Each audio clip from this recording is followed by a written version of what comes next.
what do you feel that the anticipation will be for this team heading into Portland? Yeah, it's a big game, big home game. We're excited.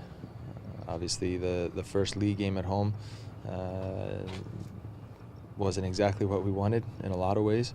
I thought on the Wednesday following against Montreal, the performance was on that night pretty good, and so we hope to take the momentum from that, from a good game in New England, and bring that onto the field tomorrow in front of our home fans, and really push things and come away with a good result.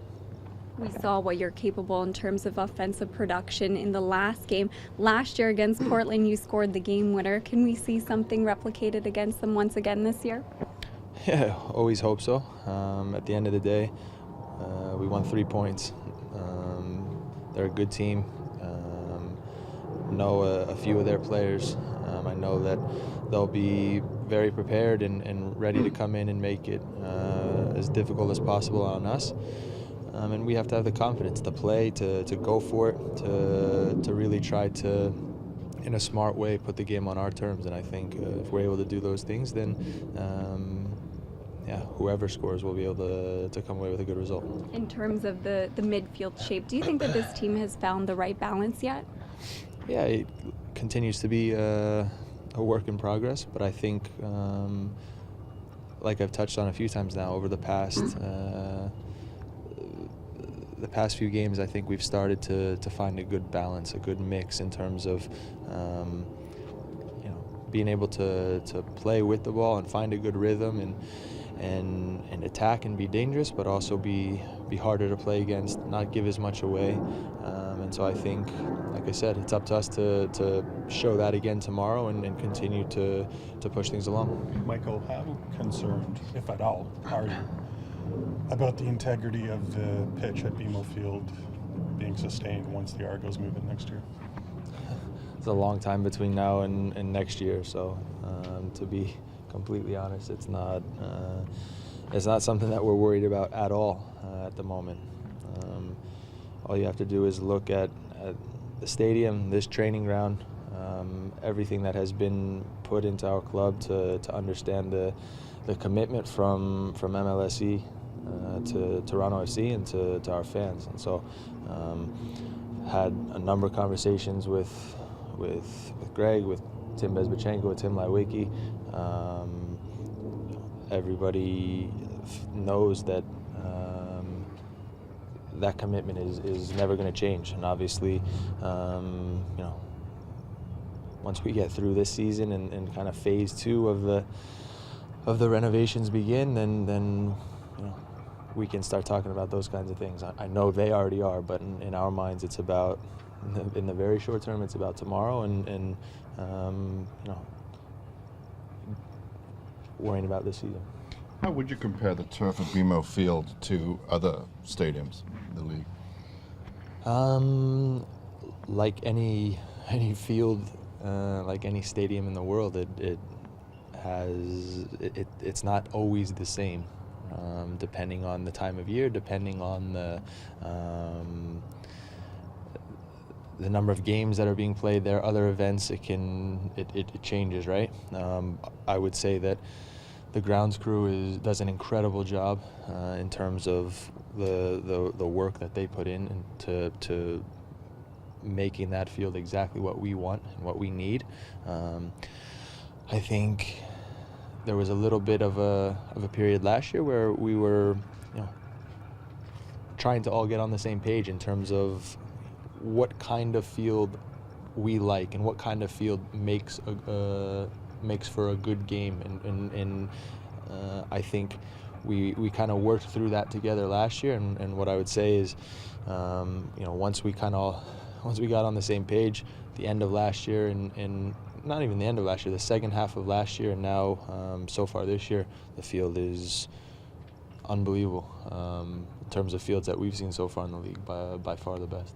What kind of field do you like? Is it a matter of length of grass? Yeah, length of the grass, like it to be as short as possible. Needs to be wet, and obviously that right mix between not too hard and not too soft. So we're picky, but like I said, our grounds crew really has done an incredible job, and we know that that'll continue to be the case.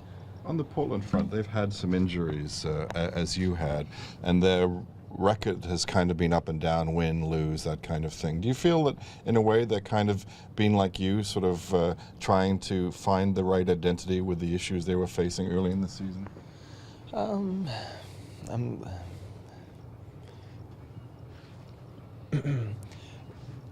Yeah, when you put it like that,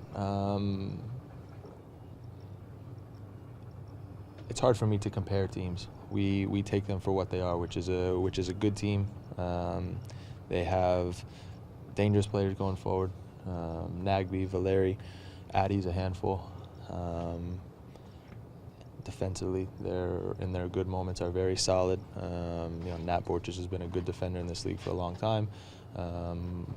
Ridgewell has come to the league and proven what kind of player he is. So, look, it's a good team. It's a team we have respect for, but it's also a team that also has to worry about the things that we're good at. And so, any game is always about who can start well, who is able to gain the upper hand on the day, and who makes more plays. If I can ask you a hockey question, as a player, one of the better played players in MLS, what do you think of when you see an NHL coach like Mike Babcock getting an 8-year, $50 million contract? In some sports, they pay coaches like that. That's kind of trailblazing for hockey. What were your thoughts when you heard of the numbers? Look, more than the numbers, I'm excited for the Leafs, excited for the city. I think it